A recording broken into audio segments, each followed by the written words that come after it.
Okay, hello everybody. This is Wolf Hunter 52 after an incredibly long hiatus, and I am here to talk to you today about the 2.3 Hammerdin Crusader. I uh, I used to be not a huge fan of the Crusader. I admit it. When it was first released in Reaper of Souls, I was like, yeah, that's pretty neat and whatever, but it quickly became apparent that the Crusader didn't have the kind of survivability and damage output that I would have preferred. So Crusader fell by the wayside for a while. But now in patch 2.3, and with the inclusion of the new Seeker of the Light set, or the Hammerdin set, as the community loves to call it, Crusader seems a lot more viable now. And so I'm going to take this video and show you guys what I'm doing with my own Crusader. So I suppose I'll get started. So obviously, in order to use this build, you need the full 6 set of the Seekers of the Light set. You can't get away with having just 5 pieces of the set, and I'll explain why in a little bit. But so you're gonna want helm, uh, chest, shoulders, gloves, pants, and boots. Um, the set bonuses: every use of Blessed Hammer that hits an enemy reduces the cooldown of Falling Sword and Provoke by a second. You take 50% less damage for 8 seconds after landing with Falling Sword, and it increases the damage of Blessed Hammer by 750% and Falling Sword by 500%. Now, the community seems to be a little split on how they feel with Falling Sword. I know the last couple of people whose videos I watched, they're not a huge fan of Falling Sword, which I don't, I mean, I can understand it, but at the same time, it feels like it's useful. It doesn't feel like it's just there to take up space. But I'm getting ahead of myself. For this build, the bracers, shield, and one-hand weapon, if you want my honest opinion, are absolutely necessary. You can't run anything besides these 3 objects. And those 3 objects are Gabriel's Van Braces, Guard of Joanna, and Joanna's Argument.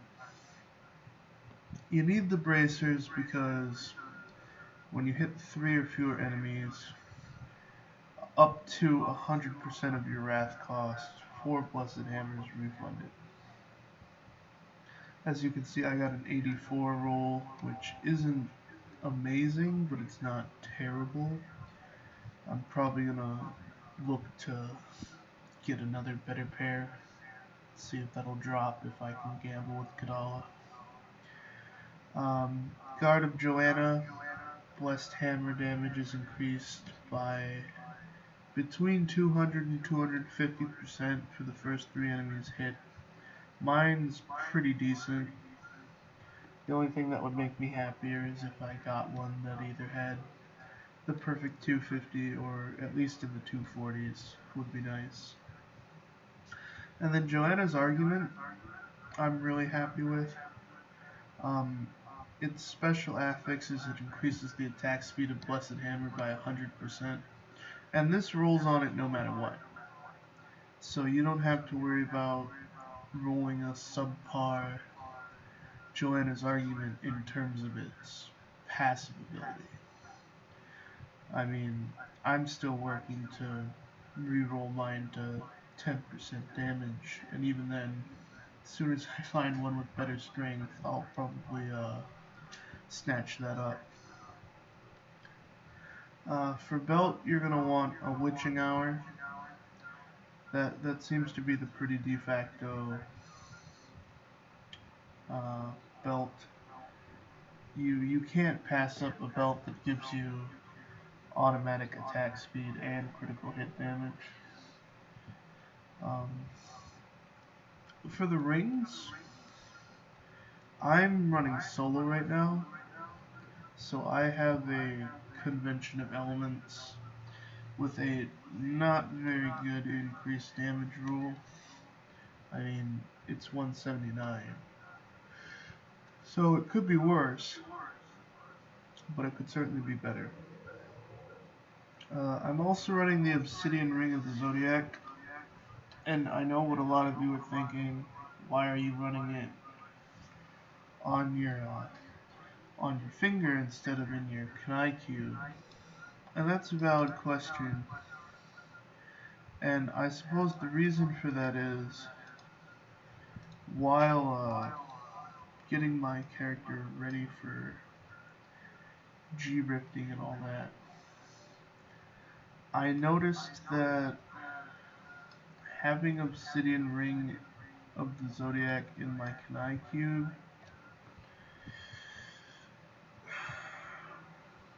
wasn't really effective to what I needed. I mean, I wanted more cooldown reduction, and the only way to get that efficiently would be to use an actual obsidian ring, which everyone says the rolls are garbage, but frankly, being able to auto roll cooldown reduction and resource cost reduction isn't anything to sniff at if you ask me. And also because I'm running single player, I'm using the Unity for a little more damage mitigation. And by no means is this like the perfect choice. You could obviously run Convention of Elements if you wanted. You could run Obsidian Ring in the Kanai Cube. If you have low enough critical hit chance, I suppose you could run Broken Promises. Like, there are options for what you could do, but for the moment, with me running single player, Unity seems fine. When I actually go into groups, I'll probably switch to one of the anti-element rings. Will probably be how I go about that. Assuming I don't find a better ring, and then I'll probably switch out my Convention of Elements ring and put it in the Kanai cube. For your Kanai weapon, obviously you're going to want the Furnace. An automatic 50% elite damage increase it's very helpful. For the armor slot, I know a lot of you are going to be pretty confused on why I'm running Leoric's Crown instead of Hexing Pants of Mr. Yan, which everybody seems to like to run. But here's my thing. I hate stutter stepping. I believe it is one of the most asinine methods of playstyle that you can possibly do. And frankly, even being good at stutter stepping, I found there were a lot of times where I was getting stopped by enemies to the point that Mr. Yan's buff would go away and it would actually start taking away damage from me, which you can't afford that in higher graded rips. So instead I opted for Leoric's Crown, and I put a diamond in the helm for that increased reduced cooldown reduction. And thanks to that, between the diamond and then Leoric's crown, um, that gives me just a base 25 cooldown reduction with just my helm. Oh, excuse me, I'm a little tired. The only thing that would make this build better is probably if I could get a different guard of Joanna that rolled strength, vitality, critical hit chance, and cooldown, or and cooldown reduction.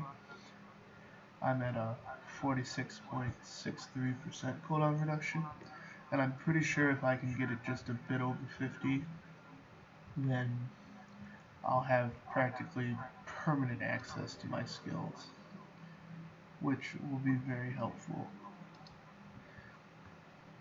Uh, Speaking of skills, we're running Blessed Hammer Limitless. When you hit an enemy with a hammer, got a 50% chance of making another hammer. This cuts down a little bit on how many times you'd have to cast Blessed Hammer, since your Blessed Hammer is essentially casting Blessed Hammer. I use Laws of Valor, critical, that's increased attack speed and critical hit damage. Too good to pass up. I'm using Provoke, Too Scared to Run. Not only is this basically the only way of regenerating Wrath aside from your passive regeneration, but it also reduces enemy attack speed and movement speed, which will proc your Bane of the Trap, so you'll do more damage. I'm using Iron Skin Flash. This is just damage mitigation. 50% of incoming damage is basically useless against you, and then it increases your movement speed and lets you move through enemies unhindered. So this is basically this is that one set of boots that lets you move unhindered just in a skill. I'm using Falling Sword Flurry since this is a holy build, and the Flurry of Swords that it summons, I believe, also proc Bane of the Trapped. Don't quote me on that, I'm not 100% sure. And then finally, Akarat's Champion with Prophet. This is a completely necessary skill in the build. In addition to that, 35% damage and the increased Wrath regen and the armor. It also gives you a cheat death, which between Akarat's Champion's cheat death and your indestructible cheat death, you basically have what amounts to 3 lives before you actually die, which is nice. Definitely helps in those greater rips when you're dealing with stronger bosses. For passives, you're gonna want Blunt. Just this base increase of damage for Blessed Hammer. Can't really beat that. Fervor, 15% increased attack speed and 15% cooldown reduction built into a skill is just really helpful for this build. For Finery, gain 1.5% strength for every gem socketed into your gear. And while this used to only pertain to your helm, chest, and pants, and maybe your weapon and your shield, now it also includes your legendary gems.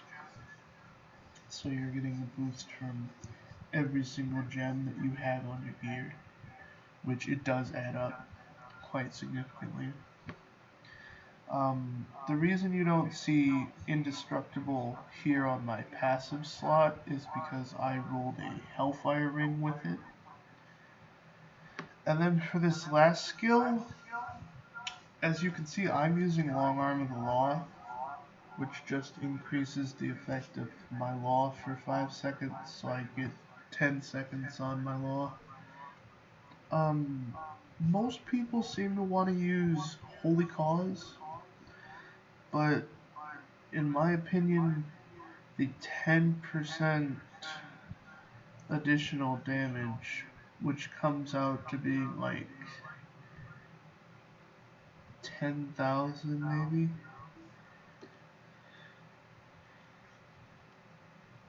Well, no, it's like 100,000. Yeah, 100,000 damage. But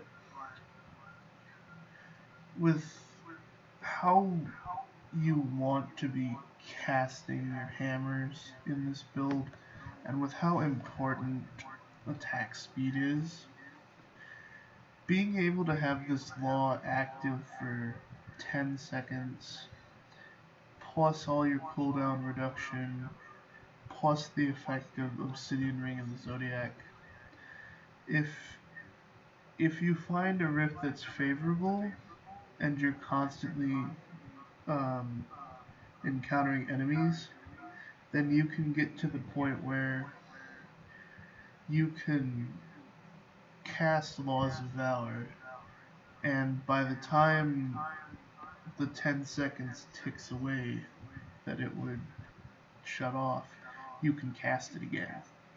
So that's basically a constant 15% attack speed buff and a constant critical hit damage buff.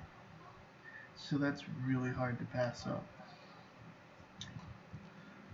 But my potion, I'm using the Bottomless Potion of Amplification. This increases healing from all sources by 25%. So that just helps a little with life per second and life per kill and all that. And with how quickly I'm attacking, it helps it so that I'm healing as I attack. So it takes a really hard hit for things to kill me typically. But oh yeah, my actual legendary gems. I suppose I should talk about those. So as I already mentioned, you're using Bane of the Tract because between Fallen Sword and Provoke, you're constantly proccing this, and that extra damage always helps. I'm using Golgok of Swiftness because of the attack speed and cooldown reduction, because believe me, 15 or 16% additional cooldown is helpful. Like, it's incredibly helpful. And then for now I'm using Taiguk, but I would probably end up switching that out. As to what I'm going to switch it out with, I haven't personally decided yet. I mean, I could maybe swap it out for like a Wreath of Lightning, maybe maybe a Bane of the Powerful for more damage against elites and whatnot. I could maybe use a Mutilation Guard or an Esoteric Alteration, but right now I'm not noticing survivability being that much of a problem, since Akarat's champion's basically up all the time anyway.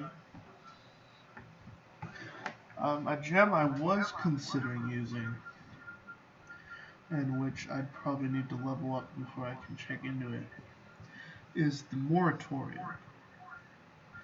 Because This damage taken and dealt over time, paired with its ability to clear all your staggered damage once you kill something. It sounds powerful. I've never used Moratorium, so I'm not entirely sure how that would work. And maybe I could use Gem of Vivacious Toxin just for a little DOT and increased damage. So we'll see. It's still a work in progress. I don't have by any means what I would call the perfect gear. As you can see, none of my stuff is ancient. So this was a way for me to break into the build, get used to the playstyle. So I'd recommend this for beginning Crusaders who have only just started out their Hammer of the Light set. You're maybe not fully geared. Before I go, I do want to go over Paragon points. Since I have no movement speed on my boots, I had to do the 25% in movement speed, but the rest goes into strength. Ideally, get a pair of boots with movement speed so you don't have to give as many points in Paragon to it, but frankly, once you get to a certain high enough level of Paragon, that's probably not going to matter. For offensive skills, I focused on critical hit damage, then attack speed, cooldown reduction, and then critical hit chance. Because I'm at like 48.5% critical hit chance right now, and once this is maxed out, that'll be 50%, so every one of 2 hits will be a crit, so can't go wrong with that. For defensive, I would start with resistance, then do either life or armor, and then life regen. And for utility, max out that resource cost reduction first, with how often you're going to be casting Blessed Hammer. You're going to want to mitigate that cost as much as you can.